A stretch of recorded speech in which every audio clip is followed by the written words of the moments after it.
नमस्कार दर्शक बंधु Odia knowledge academy YouTube channel को आपण को स्वागत। आपन जदि आम चैनल को प्रथम आसती दयाकोरी चैनल सब्सक्राइब बटन क्लिक करी चैनल को सब्सक्राइब करेंगे। वीडियोटी भल लगे निश्चय वीडियोटी को लाइक करेंगे, कमेंट करेंगे, शेयर करें भूलें जहाँद्वारा आप प्रतिदिन नुआ नुआ अपडेट पाइपर। तो आसन देखा गुरुत्वपूर्ण खबरटी आप जानते जो आउटसोर्सिंग कर्मचारी मैंने अच्छा सरकारी आउटसोर्सिंग कर्मचारी से आंदोलन जो करते प्रतिश्रुति दि जाता किंतु प्रतिश्रुति पर कहीपर गोटे प्रतारण जो आउटसोर्सिंग कर्मचारी अच्छा से बहिष्कार नोटिस। तो से विषय में आम गुरुत्वपूर्ण आलोचना करवा जो नोटिस विषय आम देखा कौन रही नोटिस रे। तो आप जानते जो खरा शीत काकर आउटसोर्सिंग कर्मचारी माने पाखापाखि जो उड़ीसा राज्य सरकार को अधीन 70,000 रु अधिक आउटसोर्सिंग कर्मचारी कार्य करुँच से माने आंदोलन थिले एवं आंदोलन करिया परे सरकार को तरफ जो प्रतिनिधि आसते से आलोचना करथिले एवं सरकार से प्रतिश्रुति देइथिले जे सेमानकर जो समस्या अच्छे से समस्या को समाधान करा जिवो किंतु प्रतिश्रुति गोटे प्रतारणा आम कहीपर। तो ये देखु जो नोटिस आसी से नोटिस विषय आम देखा office of the project director जो watershed deputy director soil conservation Koraput तरफ जो नोटिस रही देखु संतोषी इन्फोटेक कंप्यूटर सेंटर जोटा subject disengagement of project associate आउ डाटा मैनेजर जो रही से डिसएंगेजमेंट कराई अर्थात चाकरी वर्तमान जाइए।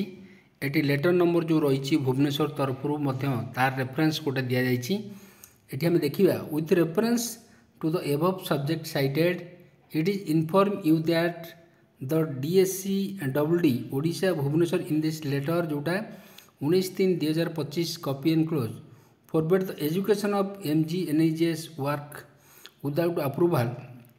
से अनुसार देखा as such all the PA and DM जो डाटा मैनेजर प्रोजेक्ट एसोसिएट जो मैंने अच्छा and manager are disengage with effect afternoon 31/3/2025 गतकाली टेम्पोरारी हिसाब से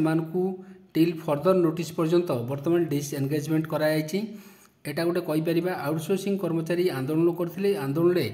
से आमर मिलता प्रतिश्रुति सरकार तरफ जे से जो दाबी अच्छी से दाबी गुड़िक माने सरकार विचार करेंगे से जो रेगुलर एवं सैलरी हाइक जो दाबी थिला से दाबी गुड़िक सरकार विचार करेंगे किंतु ये देखु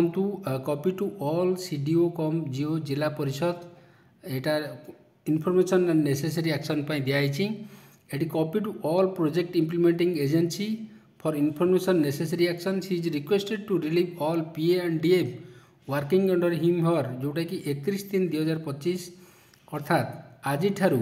से विदाउट फेल आज यहाँ कड़ाकड़ी भाव में लागू करने कहुई से जो project director watershed DDSC Koraput तरफ ये आप देखिपे गुरुत्वपूर्ण चिठी गोटे अच्छी आउटसोर्सिंग कर्मचारी माने जो सरकार विभिन्न विभाग में कार्य करुँच से सरकार जो विभिन्न कार्य को रेगुलर कर्मचारी भली कार्य करुँच किंतु से सरकार गोटे पड़े गोटे प्रतारणा दे चली। Office of the project director watershed Dhenkanal तरफ जी नोटिस आम देखा देखो 25/3/2025 letter number 699 all the programme officers जो मैंने अच्छा disengagement all ACP MGNREGA assistant under MGNREGA जो रिगार्डिंग गोटे गुरुत्वपूर्ण चिठी ये अच्छी with reference to the subject cited above I am to inform you that the ACP and the MGNREGA assistant under MGNREGA जो are engage from their service with effect from 1/4 अर्थात आसंता काल due to renewal period of their service for 2 month जोटा कि February 2025 March 2025 send to CDO cum EO GP Dhenkanal vide the office letter number जोटा अच्छी 10/3/2025 अनुसार further the extension of service of MA ACP is prior permission of director soil conservation and watershed development Odisha तरफ जदि further notice आसला से आउ the engagement करा therefore I would request you to know MR are generated in favour of MGNREGA assistant and non engage of ACP and MGNREGA assistant in official work रु सेमानकु आउ कार्य करिया को दिया जबनी जोटा कि 1/4/2025 without extension of their service. जदि सेमानकर सर्विस एक्सटेंशन नहला सेमान आउ कार्य करि परिबेनी।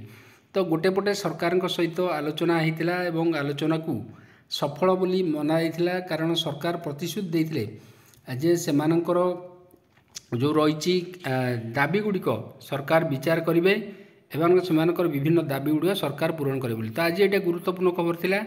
जदि खबरटी आपको भल लगा दयाकोरी निश्चय चैनल को सब्सक्राइब करेंगे, वीडियो को लाइक करेंगे, कमेंट करेंगे, शेयर करेंगे भूलिए। धन्यवाद।